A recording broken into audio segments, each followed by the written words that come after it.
Thank you, sir. Good evening, and welcome to the City of Joy. Thank you, AOF, for this invite.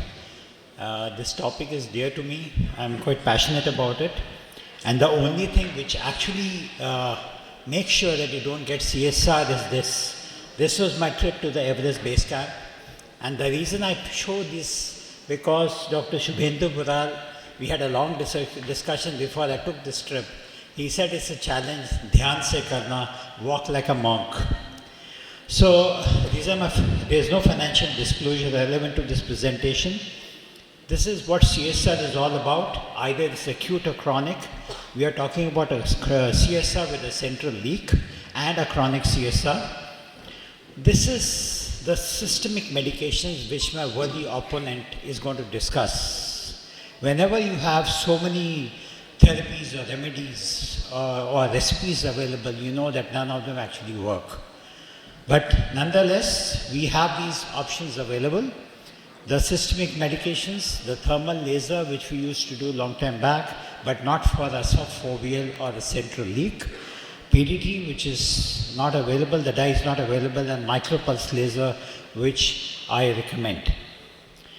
The eplerenone is used by MR antagonism, and it is believed that there are certain receptor channels, the potassium channels and the ENaC channels, which are present in the epithelial cells all over the body, which respond to MR antagonism, and therefore they can cause systemic issues. The PDT has been useful, and we have all done it, but unfortunately the dye is not available. So what are the options available before us? Significant number of systemic therapies, a significant and PDT which is not available, and the only option which I personally feel is relevant and available is a micropulse laser, preferably a micropulse yellow laser. This is the way to go.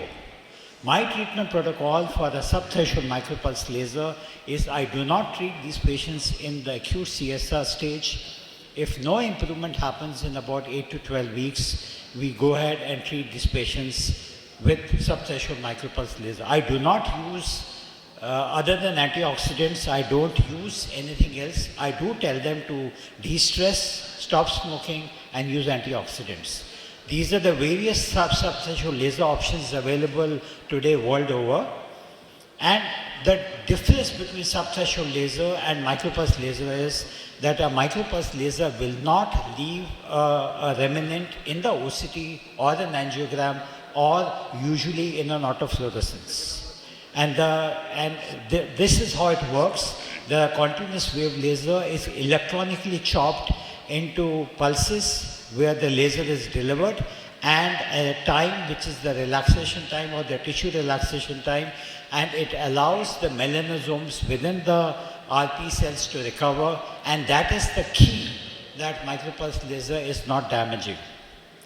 My worthy opponent may tell you that if you can't see anything, how do you know what you're doing?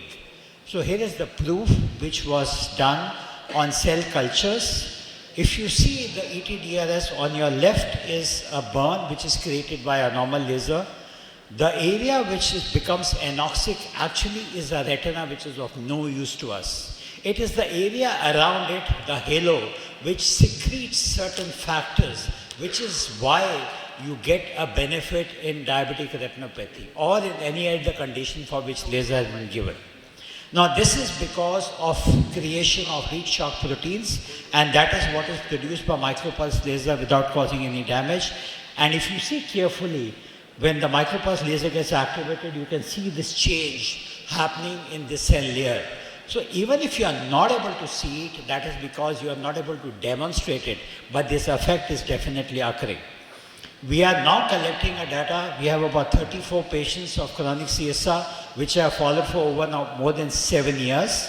And these patients, over a period of 4 to 6 weeks, 50% had 79% reduction of the neurosensory detachment, 70%, 68% reduction, 90% had at the time of 6 weeks, and at time of 3 months, almost 90% had a drop in the neurosensory detachment. Almost all responded with 2 sessions of micropulse laser. These are collection of cases which I'll present. All of them were treated with apnea. All of them were treated with multiple types of systemic therapy. They did not respond. They came to us and we treated them with subthreshold micropulse laser. This was a laparoscopic surgeon working in a major hospital in Noida who came to me, who had earlier been treated with thermal laser, had been treated with apnea, and he had a best corrected visual acuity of 6/6, but he had episodes of metamorphopsia. This is his autofluorescence, and I have treated him over 3 years now.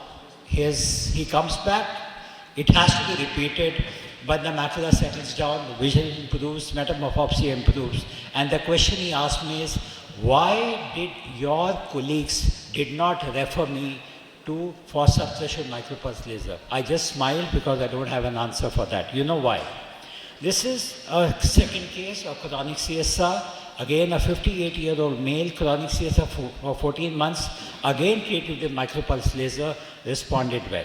This was a dentist. Now he's for 11 years with CSR, 5 years he got treated with medical therapy with apnea.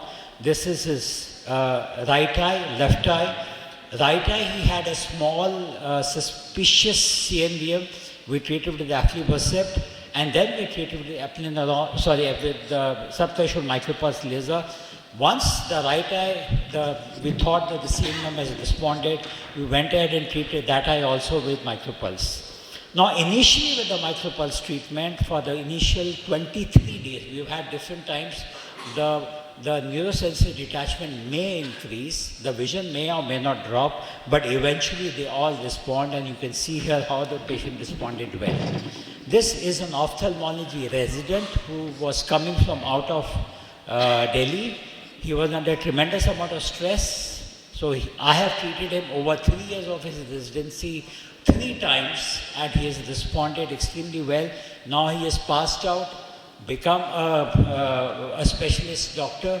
He has no more CSR, but he did respond to treatment with subthreshold micropulse laser. This was a patient who was pregnant and came to us with CSR, so there was significant amount of metabolic affection and hormonal changes, but she wanted her to be treated.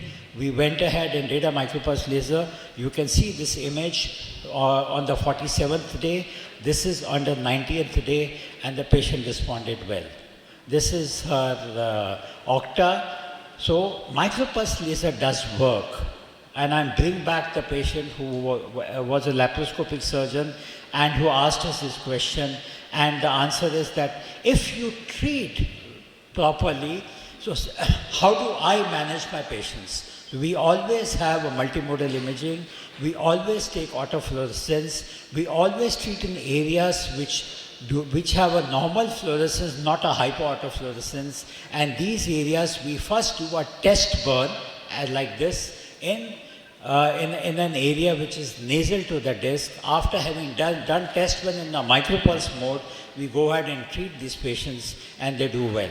So in conclusion, if all the panelists and the chairperson, if you had chronic CSR, would you like to be treated with apnea or drugs like that and fear events like gynecomastia, hyperkalemia, and gastric disturbance? Because one of my patients came to me and he said, when I wear my t-shirts, I have nipple sensitivity. I would not want that to happen. So there is no reason why apnea should be used in these cases when we have a modality of treatment available which works successfully. So it is safe, it's a local treatment, there is no systemic side effect, there is no retinal scarring, it is repeatable and has worked in over 90% cases. So the take-home message is subthreshold micropulse laser works consistently in CSR. The success rate is over 90%. With one treatment, and almost all cases respond with 2 treatment if done correctly. In chronic CSR, subthreshold micropulse may need to be repeated. We must titrate in every case in the micropulse mode. The subthreshold micropulse is done 50% of that value. I use it between 35 and 45%.